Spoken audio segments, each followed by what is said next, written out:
Lower in England doing a lovely little watercolour of Gibraltar. So, Malta was a colony, Gibraltar was a colony, Britain had the colonies, and there was this hangover, this latent colonial dimension to not only the stock in Malta and England and Scotland and Wales and Ireland and America and Gibraltar. You have the stock, you have the history, you have the transfer of goods between these places, and you have things in the wrong place. So now at the moment, an English artist painting of Gibraltar in Malta is in the wrong place.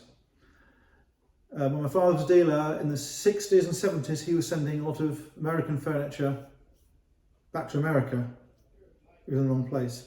In England at the moment, I'm bringing a lot of antiques paintings from England, Maltese paintings, back to Malta to put them in the right place. So you have this situation where things in the wrong place. And the maximum value of a Maltese picture is going to be Malta, or a Maltese collection in London. The maximum value of a federal mahogany or chestnut table is going to be in America. A carved federal eagle is going to sell best in America.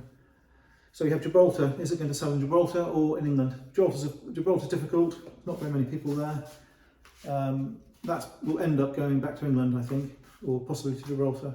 But it's a lovely little painting. I'll just explain to you what I know about it. So we have a tiny, tiny painting framed by Boots the chemists. There was a Boots the chemist in Malta until very recently. The sign only came down recently with some sort of franchise.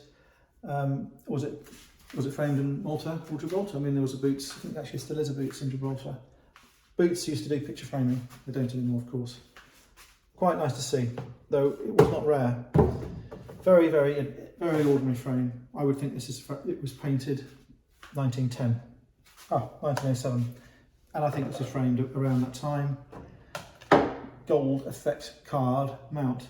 To the taste now, it's not pleasing. It's a repellent, has a repellent look to the modern taste. But in 1910, that was smart. Okay, what is the painting? Well, it's the painting of Gibraltar. This is the northern end, this is the southern end. You can't see Africa in the painting. You can if you stand on the end. Airport is here nowadays, and you have the built side of Gibraltar. Bunkers on top nowadays, and then cable cars now, and of course huge dockyard which still is there. I can't see the moles, which are the breakwaters. I think I can see the gardens, which are still there. I can see the Moorish town, which is still there. I can see some dock buildings, which are still there. Many are being changed though into blocks of flats. It's faded very badly. It's yellowed, it's darkened. Because they've used a gouache, which is a thickened watercolour, there's still quite a lot of colour left in it. The sea is done nicely. Large waves at the front, small waves at the back. I think it says R. Lewis or E. Lewis, 1907, Gibraltar. So if you're into Gibraltar, a lot of collectors are into Gibraltar, not only English people.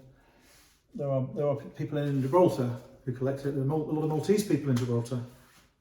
There are actually Maltese shops with Maltese names still in Gibraltar.